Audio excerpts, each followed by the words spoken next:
राजस्थान के महामंडलेश्वर हैं ब्रह्मर्षि कुमारस्वामी, लेकिन अब ये जो विवाद है बाकी राज्यों तक भी पहुंच गया है। उज्जैन के महामंडलेश्वर कैसे हमला बोल रहे हैं, सुनिए। ब्रह्मर्षि कुमारस्वामी एक आ गए हैं जो पिछले 25-30 वर्षों से धर्म के क्षेत्र में काम कर रहे हैं। और आश्चर्य की बात यह है कि निरंजनी अखाड़े से वो महामंडलेश्वर हैं। वो व्यक्ति आज भगवान कृष्ण को चरित्रहीन कह रहा है। आज सनातनी समाज को इसके लिए खड़े होने की आवश्यकता है। जो हिंदू के लिए खड़े हो रहे हैं उन्हें सनातन के लिए भी खड़ा होना चाहिए। मैंने अखाड़ा परिषद के अध्यक्ष को एक पत्र लिखा है कि इन्हें चारों कुंभ में आना, इनका निषेध करना चाहिए, इनकी महामंडलेश्वरी खत्म करनी चाहिए। और यदि इसी तरह के महामंडलेश्वर हैं और इन महामंडलेश्वर होके भी इस तरह के बातें होंगी तो फिर हम लोगों को उस महामंडलेश्वरी से मुक्त हो जाना चाहिए। सीधे सीधे सुमनानंद गिरी ने कह दिया कि महामंडलेश्वर के पद से भी हटना चाहिए। साथ ही साथ ये जो विवादित टिप्पणी कर दी है, पहले राधा रानी को लेकर प्रदीप मिश्रा ने और अब श्री कृष्ण को लेकर ब्रह्मर्षि कुमारस्वामी ने, ये गैर जरूरी टिप्पणी आखिर क्यों जरूरी हो जाती है, ये सवाल बड़ा बना हुआ है। साथ ही जब इस तरह की टिप्पणी होती है तो संत समाज के लोग ही एक दूसरे पर आरोप प्रत्यारोप शुरू कर देते हैं। इस टिप्पणी को लेकर जानकारी ये भी मिल रही है कि करीब 2 साल पहले का ये वीडियो है जिसे अब गलत तरीके से पेश किया गया है। वीर नारायण इस खबर को लेकर ज्यादा अपडेट के साथ जुड़ गए हैं हमारे साथ में। वीर नारायण, पिछले दिनों प्रदीप मिश्रा की टिप्पणी, फिर नाक रगड़कर माफी, देश भर ने वो तस्वीरें देखी। अभी राधा रानी वाला मामला शांति नहीं हुआ था कि श्री कृष्ण को लेकर टिप्पणी कर दी है ब्रह्मर्षि कुमारस्वामी ने। ब्रजवासी क्या कह रहे हैं?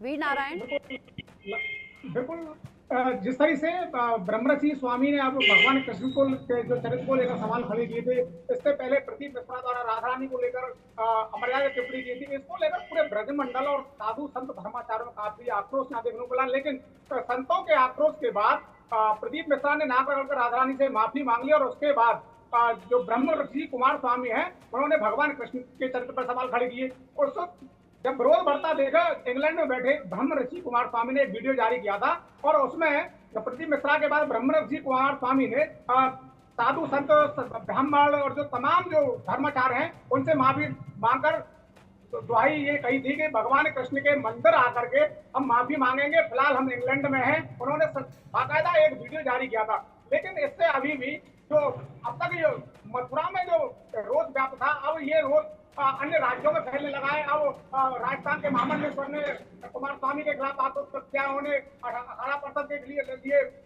एक पत्र लिखा है और उसके खिलाफ कार्रवाई की मांग के। तो कहीं ना कहीं जो लोगों की आस्था जो धूमिल करने के जैसे बयान है और ऐसे लोगों के खिलाफ कार्रवाई की मांग लगातार उठ रही है। क्योंकि अब पहले हालांकि ब्रज में जो आक्रोश था वो जहाँ थम गया है, क्योंकि ब्रह्मर्षि स्वामी जो है वो इंग्लैंड से बैठे, उन्होंने माफी मांग ली है। लेकिन जो जैसे जैसे वीडियो अन्य राज्यों में पहुंच रहा है तो जो भक्त हैं भगवान कृष्ण के, उनमें भी आक्रोश यहाँ देखने को मिल रहा है। जी, आक्रोश देखने को मिल रहा है। हमें याद है प्रदीप मिश्रा की टिप्पणी से नाराज होकर तो ब्रजवासियों ने यह तक कह दिया कि अगर प्रदीप मिश्रा नाक रगड़कर माफी नहीं मांगे तो ये मामला शांत नहीं होगा और अगर यहाँ बरसाना में कदम भी रख दिया तो सिर धड़ से अलग कर दिया जाएगा। महापंचायत बुला ली गई थी उस टिप्पणी पर। अब जब ब्रह्मर्षि कुमारस्वामी के जरिए ये टिप्पणी की गई है, इस तरह की कोई भी महापंचायत क्या अभी बुलाने जैसी बात आप सुन रहे हैं? देखिए, बिल्कुल ब्रह्मर्षि कुमार स्वामी ने भगवान कृष्ण के चरित्र पर सवाल खड़े किए और उसको लेकर ब्रजमंडल में काफी आक्रोश यहाँ देखने को मिला। जगह जगह पुतला भी दहन किए गए थे।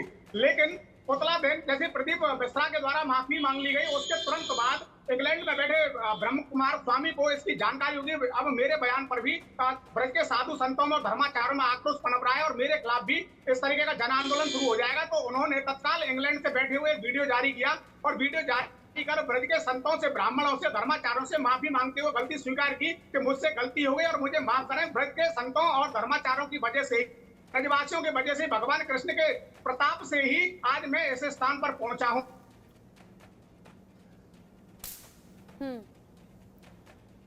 वीर नारायण बता रहे हैं कि ये जो ऐसी टिप्पणी नहीं थी जो करनी जरूरी थी। लेकिन एक सच्चाई ये भी है कि 2 साल पुराना करीब ये वीडियो है जिसे अब सामने रखा जा रहा है। वीर नारायण, आप अपनी बात पूरी कर लें, आपकी आवाज बीच में चली गई थी। देखिए, बिल्कुल जो आक्रोश में पनप रहा था, क्योंकि इस तरीके के अमर्यादित बयानों से जो अमर्यादित टिप्पणियों से बचना चाहिए, क्योंकि सनातन धर्म का ये प्रचार करते हैं और सनातन धर्म के प्रचार से ही और ऐसे मंचों से ही भगवान इनको टारगेट कर लेना, तो कहीं ना कहीं करोड़ों श्रद्धालु और उनसे जो आस्था जुड़ी है उनको काफी आघात पहुंचता है और आगाज से जो आक्रोश वो व्याप्त है, वो लगातार आक्रोश व्याप्त भी किया जा रहा है। लेकिन ब्रज के फिलहाल की जो स्थिति है, वो ब्रह्मऋषि स्वामी ने जो वीडियो जारी कर माफी मांगी गई थी, उसके बाद उन्हें माफ कर दिया गया और वो जल्द ही भगवान श्री कृष्ण के स्थान यानी कृष्ण जन्म स्थान मथुरा पहुंचकर और कहां से वीडियो जारी किया गया है वीर नारायण, कहां से वीडियो जारी किया गया है? देखिए, ब्रह्म कुमार स्वामी इस वक्त इंग्लैंड में है और उन्होंने एक वीडियो जारी कर अपने शिष्यों को यहाँ भेजा था। जो विरोध हमारे यहाँ धर्माचार कर रहे थे और वो वीडियो उन्होंने वहां दिखाया और वो वीडियो सोशल मीडिया पे वायरल किया गया था। इंडिया न्यूज ने भी उसको दिखाया था। उन्होंने स्पष्ट रूप से ये कहा कि मेरी मति जो है वो भ्रमित हो गई और इस वीडियो को तोड़ मरोड़ कर फिर भी अगर इस तरीके से कोई दिखाया, वीडियो को गलत तरीके से दिखाया गया है। मेरी आस्था भगवान कृष्ण में है, भगवान कृष्ण के माध्यम से ही मैं आज यहाँ तक पहुंचा हूँ। ब्रजवासियों के आशीर्वाद से, पंडितों के आशीर्वाद से, साधु संतों के आशीर्वाद से आज मैं इस स्थान पर हूँ। मेरी कोई आस्था को ठेस पहुंचाने का उद्देश्य नहीं है और गलती हो गई है तो मैं माफी चाहता हूँ, मुझे माफ करें। और मैं जल्द ही जैसे इंग्लैंड से भारत लौटूंगा, भारत लौटने पर मथुरा जाकर भगवान श्री कृष्ण के जन्म स्थान मंदिर पर पहुंच करके नाक रगड़कर माफी मांगूंगा अगर मुझसे कहीं गलती हुई है तो। बिल्कुल उन्होंने माफी मांग ली और माफी मांगने के बाद इस तरीके के जो विरोध जो ब्रजमंडल में पनप रहा था वो अब कहीं जाकर शांत हो गया है। कुछ धर्मगुरु सुबह में इस चर्चा में जुड़े थे वीर नारायण, उनका ये कहना था, चूंकि आपने कहा कि वीडियो पहले जो विवादित था वो सर्कुलेट हुआ, उसको लेकर विवाद बढ़ा। अब कुमार स्वामी ने अपने बयान पर यह कहा है कि मेरी मति मारी गई थी जो मैंने ये बयान दिया, उन्होंने माफी भी मांग ली है। दोनों चीजें एक साथ में सामने आ गई हैं। कुछ धर्मगुरु थे जो ये कह रहे थे कि ऐसे संत ऐसे गैर जरूरी विवादित बयान इसलिए देते हैं ताकि उन्हें पब्लिसिटी मिले। क्या ये सच है? देखिए, बिल्कुल कुछ लोगों की एक आदत दिया गया था, उसके बाद तनाव और तमाम पंचायतें यहाँ आयोजित की गई और आक्रोश यहाँ लोगों में देखने को मिला। ये बिल्कुल साधु संतों ने स्पष्ट रूप से कहा था कि कुछ लोग जो है वो अवैध संपत्ति कमाने के लिए टीआर रहते हैं और यही कारण है कि सनातन धर्म की जो व्यवस्था है उनसे खिलवाड़ किया जा रहा है। ऐसे लोगों के खिलाफ सरकार और प्रशासन को सख्त रूप से अख्तियार किया जाना चाहिए और ऐसे लोगों को जेल में डाल दिया जाना चाहिए। बयानों पर भी रोक लगनी चाहिए जिससे कि किसी की भी भावनाएं आहत होती हैं और ये लगातार इन दिनों हो रहा है। बहुत शुक्रिया आपका वीर नारायण इस खबर पर अपडेट हमारे दर्शकों तक पहुंचाने के लिए। इसी खबर के साथ छोटा सा ब्रेक यहाँ पर ले रहे हैं, लौटेंगे फौरन।